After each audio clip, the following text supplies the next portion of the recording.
Bien, también, gracias, todo bien. Ya.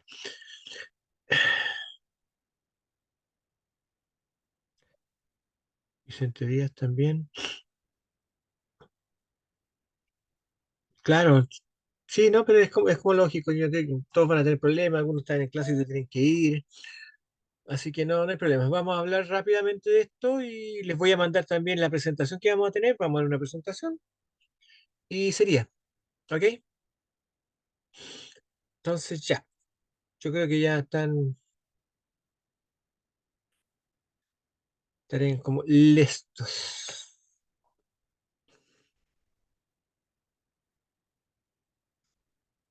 Oye, como siempre, como antes, ninguno tiene la cara ahí, ¿eh? Ahí está. No, esa no puede ser la Montserrat. Esa no puede ser la Montserrat. Montserrat, buenas tardes. Esa no es tu foto.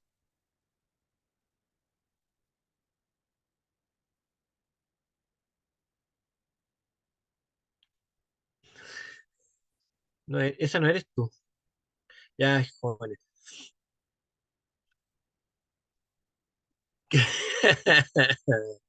Ya, ok. Vamos a. Ya ni me acuerdo cómo se hacía esto. Ah, sí. Vamos a ver al tiro entonces de qué hablamos. Vamos a hablar rapidito. No creo que sea mucho tiempo. Una lata esta cuestión. No me gusta esta cuestión. Prefiero estar en la clase.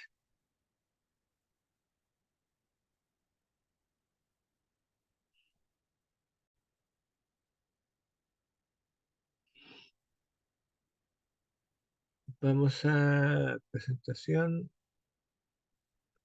desde el principio ya. Lo que vamos a ver entonces, admitir a Javier Farías, desde el principio.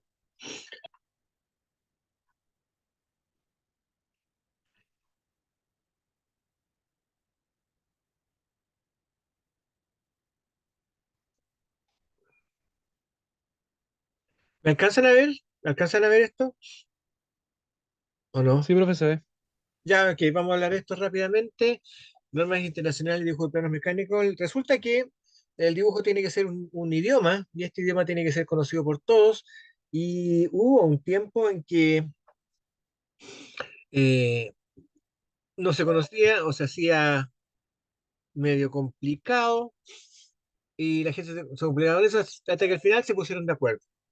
En 1914, un poquito antes de la Primera Guerra Mundial, ya habían normas de dibujo alemanas muy buenas que seguían muchos países, pero no porque las estuvieran obligados, sino porque les gustaban, estaban bien hechas.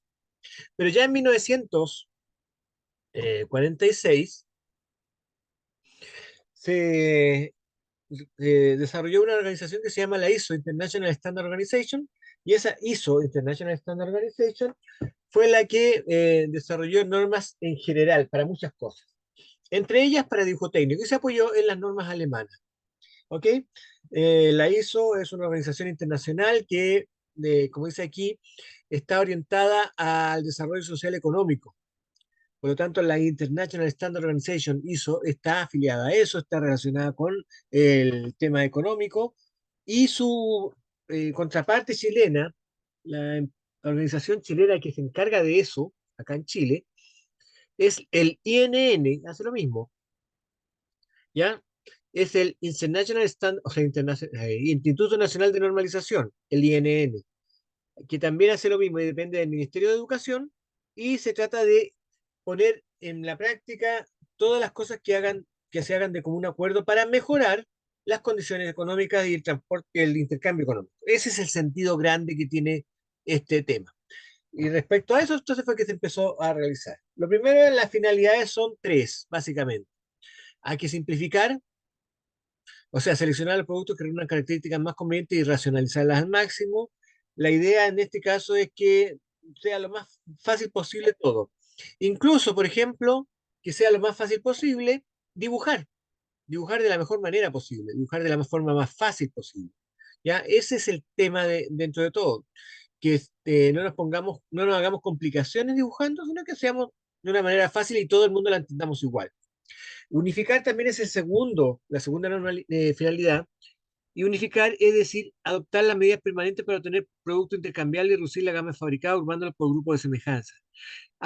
Unificar aquí significa que todo tiene el mismo significado en todas partes del mundo. Por eso, cuando uno habla español, solamente entiende los españoles, son los que hablan español, la gente de Latinoamérica, la gente de España, incluso hay un país de África que habla español, pero bueno, solamente ellos entienden. Y los que hablan otro idioma no entienden, porque nosotros nos pusimos de acuerdo, unificamos todos los conceptos en ese idioma.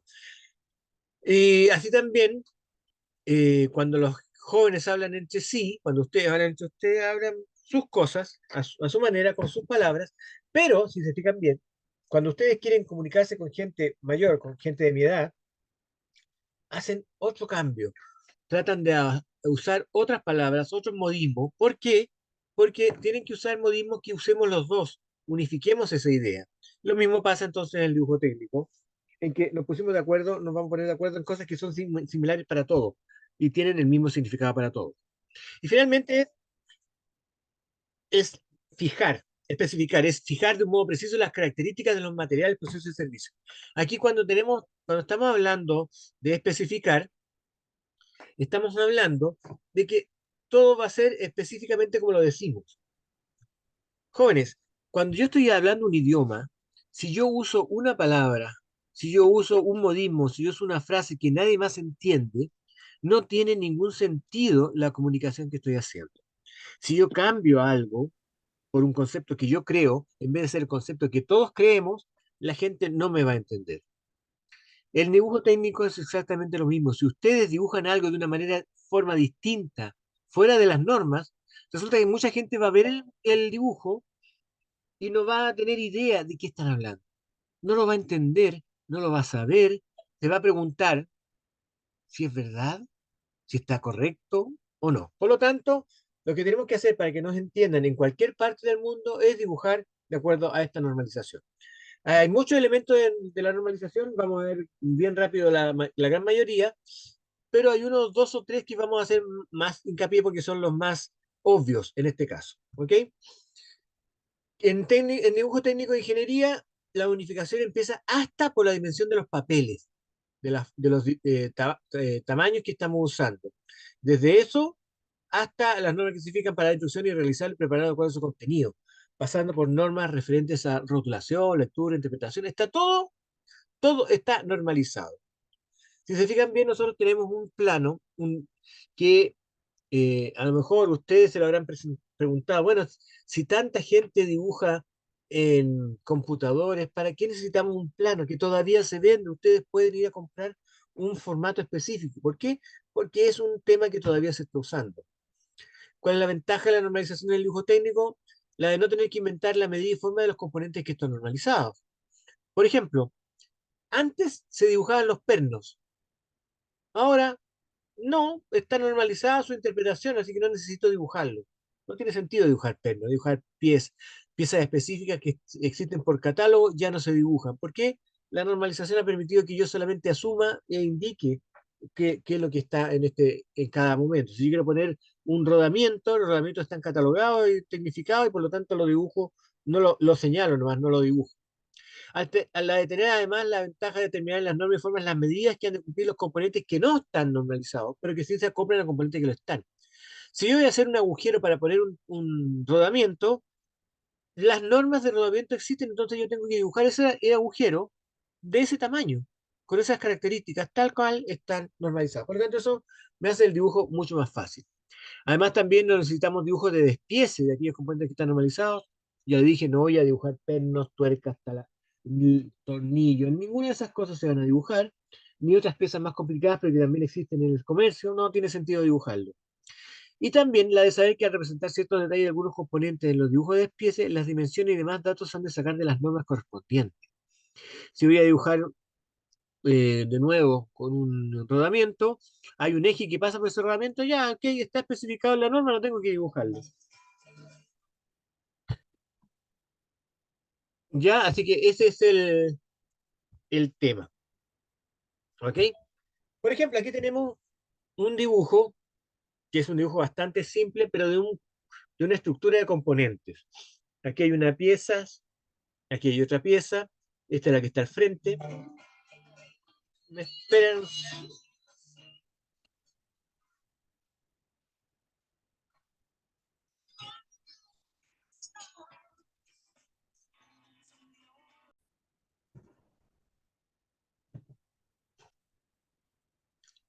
Seguimos entonces.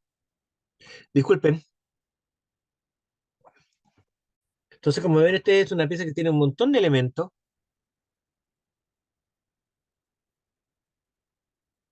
¿Se ven de nuevo esta página? Ya me perdí cómo funciona esto. Sí, ¿Chicos? profe. Sí se ve. Ah, ok, ya. Se fijan, mira, aquí hay una plancha, que es esta. Aquí está vista de lado. Aquí hay un eje, que es este. Aquí hay una tuerca, que puede ser esta. Y aquí hay una cosa que es un dibujo circular con línea de segmento. Como yo estoy viendo desde aquí, porque aquí está la tuerca que estoy viendo acá, esta pieza que está aquí, que es la que está de atrás, corresponde a este eje circular. O sea, esta pieza existe y desde aquí atrás no se ve, por lo tanto dibujo su existencia con una línea segmentada. Aquí hay un perno que corresponde a alguno de estos, que puede ser por acá. ¿Se fijan? Aquí está también. Están todas las piezas. Aquí está el otro perno de aquí arriba. Está. Esto que está aquí corresponde a esta parte. Entonces, todo esto, que parece más complicado de visualizar, en realidad se hace más fácil porque está todo normalizado y ya lo puedo entender. ¿Ok? ¿Cuál es la norma? La norma, entonces, para entenderla, es el conjunto de datos tomados como referencia conseguidos de un acuerdo colectivo y razonado. Fíjense que las normas no son obligatorias, a menos que sea una entidad estatal la que lo obligue. Por ejemplo, las normas de dibujo en Chile no son obligatorias, excepto que el Ministerio del Interior ha dicho, o sea, el Ministerio de Economía, perdón, ha dicho que para dibujar ciertas cosas, utilizar ciertos elementos, se van a recurrir a estas normas. Las normas de dibujo en Chile son un montón, están en las normas chilenas NSH, y son todas ellas las que indican cómo se utiliza, cómo se dibuja acá en nuestro país. Y el instituto, como le digo, el Ministerio de Economía es el que decidió dar a conocer esto y que todas las empresas van a utilizar este tipo de dibujo, tal cual. ¿Ok? Donde se aplican las normas, como dice aquí, las normas internacionales no tienen carácter obligatorio, son recomendaciones para organismos nacionales de normalización a fin de que adopten como suya según vaya siendo posible. La normalización es una obligación, o sea, es una recomendación y no obligación. Pero, dado que la normalización aporta considerables ventajas económicas, generalmente es aplicada.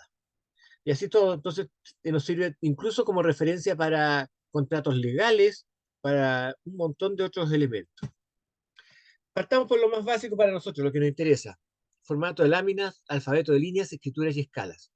Las láminas se las voy a mostrar, que son los formatos, pero no los vamos a utilizar excepto el A4, que es el que usamos normalmente, pero nada más.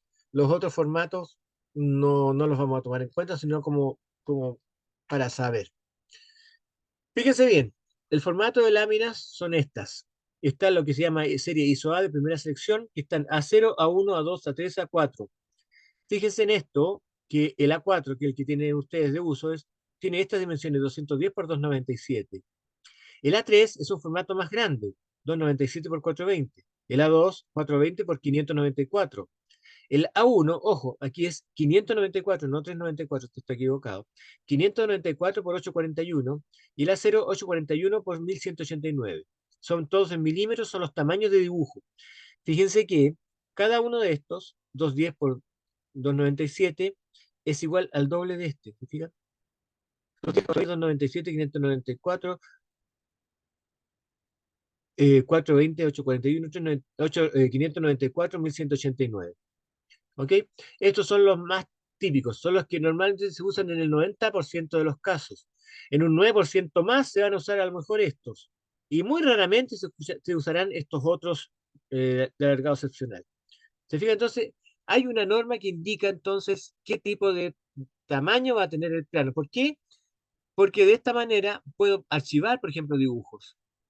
El tamaño A0 puede doblarse de una forma específica de manera que parezca un tamaño A4. Doblar los planos era un tema, incluso tuvimos una clase completa de eso nosotros, que no se las voy a hacer a ustedes porque es una lata, pero muestra claramente la importancia del tema en su momento cuando los formatos eran en papel y un plano tan grande como este tenía que archivarse en una carpeta donde cupiera el A4.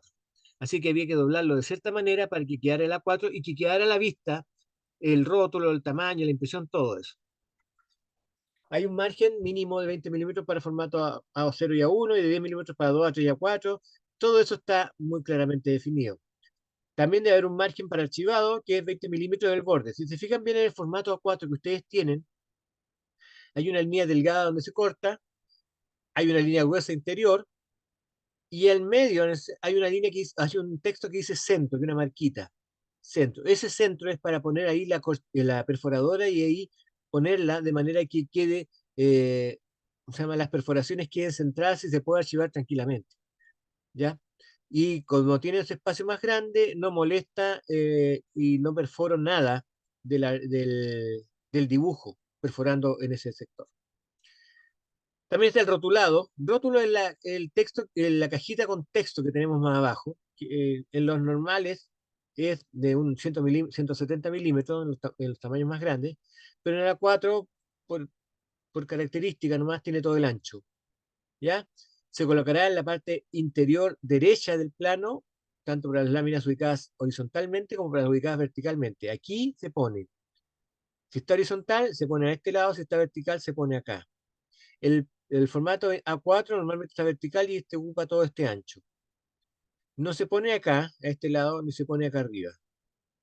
Y fíjate acá, hay algunos específicos donde puede ser también usado por algunas razones muy claras, que son las láminas distintas, donde el formato se usa acá. Ya, para lograr una distribución uniforme, la información necesaria en el rótulo debe agruparse en zonas rectangulares en dos grupos. Una zona de identificación, donde están las informaciones, y una zona de información adicional, donde está, cada empresa tiene su propio formato, pero tienen todos más o menos las mismas cosas. Nosotros nos vamos a preocupar solamente de que tenga la zona de identificación y esta zona adicional es donde están todos los otros elementos, escala de dibujo, unidad de medida, si esto no está en milímetros, rugosidad superficiales, tolerancia geométrica, tolerancia general, si no están indicadas en la acotada, otras informaciones técnicas, etcétera. Todas esas cosas no las vamos a tomar en cuenta, excepto que sea una cosa muy específica. Les cuento que el AutoCAD tiene predeterminados algunos formatos, no me acuerdo hoy, no me acuerdo cuántos tendrá en los computadores de la universidad, pero normalmente aparece un formato específico, los vamos a ver los que tengan laboratorio conmigo. ¿Ok? Aquí están algunos tipos de formatos, son todos distribuciones de información, y además hay una lista de materiales. Si un plano tiene muchas partes y piezas, se incluye una lista de materiales arriba del formato, que son líneas gruesas, y donde se indica, entrega información del elemento, hasta el encabezamiento, número de orden, descripción, cantidad, observaciones, material, etcétera. Y está acá. Este, por ejemplo, rótulo que tenemos aquí, es lo que aparece, por ejemplo, en el formato A4. Arriba podríamos poner una lista de materiales con estos números, 1, 2, 3, cantidades 5, 28, 13, la designación, cómo se llama cada una de estas piezas, de qué material está hecho y observaciones. Entonces aquí, todo lo que hemos dibujado en el plano, podemos especificar sus características de materialidad. ¿Ok? Adicionalmente puede incluirse en la lista de materiales otra información necesaria para el producto acabado, número de inventario, estado de entrega, masa de componente, acabado, etc. Todo eso entonces es parte de la normativa del formato. También están marcas de centrado, deben señalarse las cuatro marcas de centrado, los planos de tamaño alargado excepcional de su amplitud requieren marcas adicionales, etc. Pero normalmente tienen estas líneas donde marcan el centrado, que sirven para ubicar el centro. Los formatos 4 ya no los traen, pero los formatos más grandes son más difíciles de determinar, por lo tanto el centro queda marcado con estas líneas. Están las marcas de orientación, que son las marcas, son flechas que deben colocarse a través del marco coincidente con las marcas de centrado, de forma que unas marcas siempre estén dirigidas al dibujante. Fíjense, esto y este en general, son las marcas de orientación. ¿Qué significa esto? Una de las cosas, les cuento, que me molesta, así entre comillas, que no hago nada en realidad, cuando ustedes dibujan, es que ustedes toman la hojita y la dan vuelta para trazar líneas que están en otro ángulo. En la realidad, uno debe tomar el papel y ponerlo en una sola posición y marcarlo así, no moverlo más. ¿Cuál es Eso es por una normativa. Entonces aquí estoy indicando, yo lo dibujé aquí y lo marca. Y me puse en este sector para dibujarlo. O me puse en este sector para dibujar lo que está hacia arriba, etcétera, lo que sea. Siempre lo marco. ¿Por qué? Ocurre que cuando tú das vuelta a las hojas, tú te empiezas a preocupar de las líneas y te despreocupas del objeto que estás dibujando. Y chicos, lo más importante para entender bien el dibujo es no olvidar que estás dibujando objetos. Como estás dibujando objetos, tú lo ves siempre desde la misma parte y las líneas de lado, etcétera, las dibujas desde el mismo esquema y así no te pierdes exactamente de qué línea es cada línea. Por eso se hace estas marcas de orientación para poder dibujar tranquilamente. Y aquí está una cosa que vamos a tener en cuenta, el alfabeto de líneas. Hay grosores de línea y normalmente hay dos tipos de líneas, fina y gruesa. La relación entre el espesor de la línea gruesa a la fina no debe ser menor que 2:1 y se pueden elegir según el siguiente rango. Esto es 0,18, que no existe, ya casi nadie la usa. 0,25, yo tengo lápices de esto. 0,35, 0,5, 0,7, 1, 1,4, 2 milímetros. Fíjense que si yo uso línea gruesa 0,5, que es la que usamos normalmente, la línea delgada tiene que ser 0,25, porque es una es a 2. Si yo uso una línea gruesa 0,7, la línea delgada es 0,35. Si yo uso una línea gruesa de 1, la línea delgada es 0,5 y así funciona. Yo no voy a hacer tanta diferencia porque a nosotros cuando dibujamos nos medían el grosor de líneas, sino que simplemente quiero que se distinga claramente entre la línea gruesa del dibujo y la línea delgada que es todo lo demás. ¿Ok? Eso nada más. Ahora ya en la 0,18 ya no se usa hace mucho tiempo, yo no he tenido jamás un lápiz 0,18, pero sé que existen algunos por ahí. Y eso está si cuando estamos haciendo, por ejemplo, otro tipo de dibujos de tubería o eléctricos, se usan otro tipo de línea y tienen otras características, pero eso se indica también. ¿Ok? Y aquí está lo que tenemos. Esto quiero que lo guarden ustedes, se lo voy a mandar todo esto por mail, pero que lo guarden. Porque, ¿qué vamos a hacer? Vamos a usar la línea gruesa para dibujar contornos y aristas visibles. Nada más. Todo eso. Todo lo demás no es dibujo. ¿Se fijan? Una línea delgada son para líneas imaginarias, línea de cota, línea de predicción, achurado, líneas externas de elementos de revolución, cualquier otra cosa, pero no una línea gruesa, porque solo eso va a ser el dibujo, contornos o aristas visibles. Hay una línea gruesa libre que es para secciones parciales también, que es una línea que no es recta, a pesar de que aquí está dibujada como una recta, es una línea a mano alzada, por decirlo de alguna manera.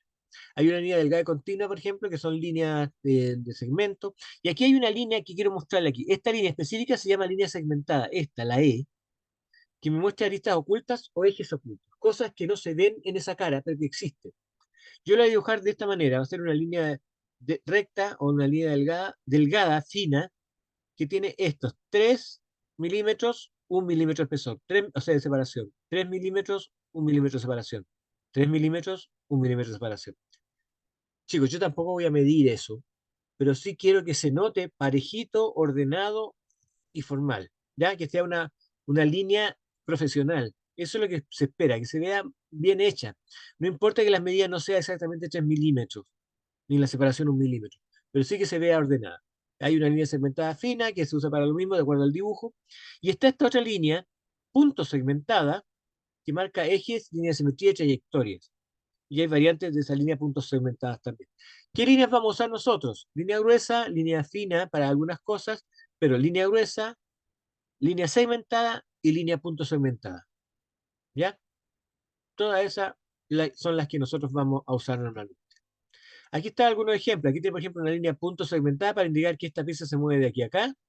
Esta es una línea de achurado delgada y todos estos contornos de la figura son líneas gruesas. Esta, por ejemplo, es línea punto segmentada que me indica este eje. Aquí me indica línea doble punto segmentada, que es la segunda posición de esta pieza, etcétera. Se fijan, aquí estoy mostrando, entonces aquí tengo una línea de corte. Esta pieza no la voy a mostrar entera, voy a mostrar hasta aquí nomás. Lo muestro así, de esa forma. Aquí, por ejemplo, tengo una estructura metálica donde hay un perfil de tipo L, una plancha metálica y otro perfil tipo L que está soldado. Fíjense que se encuentra al otro extremo con esto. Esto es una pieza metálica también similar, pero hacia arriba. Y esta, como me lo indica, esta línea que está aquí es una sola pieza. Es tan larga que no tiene sentido dibujarla toda, así que la corté para mostrar solamente los extremos ya de cómo está, que es la parte importante. Esta línea no tiene ninguna cosa importante que mostrar, por lo tanto la puedo recortar y muestro esto como sistema de unión. Esto es una normativa. Esto se usa entonces para normalizar el dibujo. La precedencia de la línea significa cuál es la línea más importante. Contornos y bordes invisibles tapa cualquier otra línea que vaya por ahí. ¿Ya? Contorno y borde invisible tapa cualquiera de estas otras cosas. Si hay contorno y borde oculto, ok, y no hay contorno de borde invisible, se dibuja, pero tapa cualquier otra línea que vaya debajo de los contornos de borde oculto. Si hay planos de corte, etcétera. Entonces, este es el importante. Esta es la que va a tapar cualquier cosa. Después lo que sigue es esta línea borde oculto, que es línea segmentada, planos de corte, línea delgada tipo H, líneas de centro y simetría como es eje, y así. Así se van dibujando. Aquí hay una figura que muestra esto. Este dibujo está dibujado en ISO A. Esto es el frente, esto es arriba, y este es el perfil derecho, de este lado. Está al revés de como estamos acostumbrados. Este es el dibujo de tipo A, la única gran diferencia, lo demás es igual. Fíjese, por ejemplo, que si lo miro de acá, de este lado, aquí hay una línea que corresponde a esta, aquí hay un eje que corresponde a este, y aquí y acá hay línea de segmento porque esto es una perforación. Aquí hay una línea de segmento, aquí habría otra línea de segmento, pero justo está tapada por este eje. Así que esta línea de segmento de arriba no se ve. Pasa algo similar acá. Aquí hay una línea que tapa la línea de eje, porque corresponde a este vértice, una línea de segmento que es esta, una línea de segmento que es esta, y otra línea más de segmento que corresponde a esta lista que se ve desde arriba. Esa es la forma de dibujar. Aquí entonces están todas las formas en que nosotros estamos utilizando líneas de segmento. Por ejemplo, esta pieza que está aquí tiene esta forma, pero de aquí arriba no se ve, por lo tanto lo dibujo con línea de segmento. Esta perforación tiene este hoyito de aquí y esta perforación más grande que no cierra, que no sale, perdón, que queda cerrada. Esto se ve dibujado con línea de segmento. ¿Se fijan? Así va funcionando entonces todo este esquema. Todas estas figuras se muestran entre sí. ¿Ok? Esta es la forma correcta de hacerlo. Es correcto que la línea de segmento termine tocando, porque si no termina tocando o no lo entendemos, aquí está correcto porque en este sentido esta línea es importante, pero si la tocamos acá se confunde el dibujo y así van viendo. Guarden esto para consulta, no se lo aprendan de memoria, no es necesario. ¿Ok? Igual que esto. Esto está bien hecho, esto está mal hecho porque aquí se confunde, esto está bien hecho, esto está mal hecho porque aquí esto no se nota dónde termina exactamente la arista, esto está bien hecho porque está atravesando un espacio. Se fijan, hay una serie de condiciones para dibujar esto. Vamos entonces con el otro punto que es la escritura, lo que vamos a hablar nosotros. Las escrituras tienen que tener tres características: tienen que tener legibilidad, uniformidad, y esta última que no se usa mucho ya, que es adaptabilidad para microfilmación y otras reproducciones fotográficas. Ahora se usan planos digitales, sistemas digitales de archivos, así que no es tan complicado esto, no se utiliza, pero sí tiene que ser legible y uniforme. Las reglas generales, las caracteres deben ser claramente distinguibles para evitar alguna confusión, y estos otros elementos ya también se usan en microfilmación, que ya no se usa mucho, hay muy pocas empresas que la están usando. Nosotros vamos a tener estas alturas. Los rangos estándares son estos, pero nosotros vamos a movernos aquí, 3,55. Es decir, todas las letras que nosotros usemos van a tener 3,5 o 4 milímetros mejor para que sea más cómodo, 4 milímetros de altura. En clase vamos a ver cómo vamos a usar eso específicamente. Y vamos a usar una letra como esta que está aquí, que es Arial, pero normalmente con mayúsculas, como aquí en dimensiones. Vamos a usar Arial con mayúsculas para comunicar cosas dentro del plano y van a tener una altura de 4 milímetros. Eso va a ser nuestra normativa. ¿Ok? Todas las leyendas tienen que leerse sin ninguna dificultad, aunque estén puestas de lado, y hay formas de determinar eso. Esta es la forma en que tenemos que escribir. Si estamos escribiendo así horizontal, esto es correcto. Es incorrecto escribirlo al revés. Si estamos escribiendo en un ángulo de este sentido, es correcto escribirlo sobre el ángulo y es incorrecto escribirlo debajo. Si estamos haciéndolo vertical, es correcto escribirlo a mano izquierda, y si estamos con un ángulo hacia el otro sentido, igual sobre el ángulo, es correcto escribirlo. Así como vamos a ver si está correcto o no está correcto. También están los tipos de escala que nosotros vamos a usar. Chicos, nosotros hasta el momento hemos dibujado una escala que se llama escala natural, que es la más simple, es decir, un elemento, una unidad de medida del dibujo corresponde a una unidad de medida del objeto en general.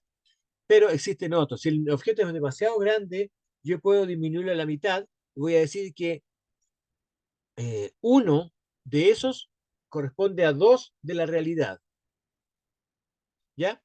Estas son las escalas lineales y se designan de esta manera. La escala natural indica 1 a 1 y se lee 1 a 1. La escala de ampliación se indica x a 1 y se lee x a 1. Y la escala de reducción se indica 1 es a x y se lee 1 a x. Es decir, si yo dibujo algo que está dibujado a la mitad de su tamaño, escribo que 1 es a 2. Pero las dimensiones yo las pongo en su tamaño correcto. Es decir, si el objeto mide 300 milímetros, yo voy a dibujarle una escala de 1 a 2, lo voy a dibujar de 150 milímetros, pero la dimensión que voy a poner en el plano, la cota, va a indicar exactamente 300 milímetros, de todas maneras. ¿Ya? Estas son las escalas que más se usan. Esta es una estructura que no van a entender, así que no tiene mucho sentido, pero las que se usan son básicamente 1 es a 2, 1 es a 5, 1 es a 10. ¿Ya? Y en la estructura de edificio, etcétera, se usa una 50, una 100, una 1000. ¿Ok? Y aquí están los tipos de plano que los pueden ver ustedes, pero no los vamos a dibujar, no los vamos a preguntar tampoco. O sea, hay un montón de formas de dibujar plano o cosas que se necesitan para dibujar plano. ¿Ok? Jóvenes, como les dije, lo que voy a hacer yo ahora es esta presentación que tengo, mandárselas por correo y vamos a hacer ejercicios ya en la clase que sigue. ¿Ok? ¿Hay alguna duda respecto a esto? Porque no quiero alargarlo más, no tiene mucho sentido. Esta presentación, esta reunión que tenemos también se los voy a mandar por correo para que la miren y lo tengan presente para no repetir nada más en la clase. ¿Estamos? Vale, profe. Ya. Chicos, entonces nos vemos, cuídense harto, estamos en contacto. Chao. Profe, nos vemos, chao. La clase del empieza la lab, app? Disculpa. ¿A qué no empieza la app? Como a la misma hora, chao. La misma hora de la clase, nomás por obligación. Ya, ok. Ya. ¿Tienen el correo indica, creo? sí, Sí, sí. sí, creo. Sí, en el correo indica. Y ahí nos juntamos un ratito también para ver cómo funciona esto en AutoCAD. Ya, profe, chao. Chao, Ya, chao. profe.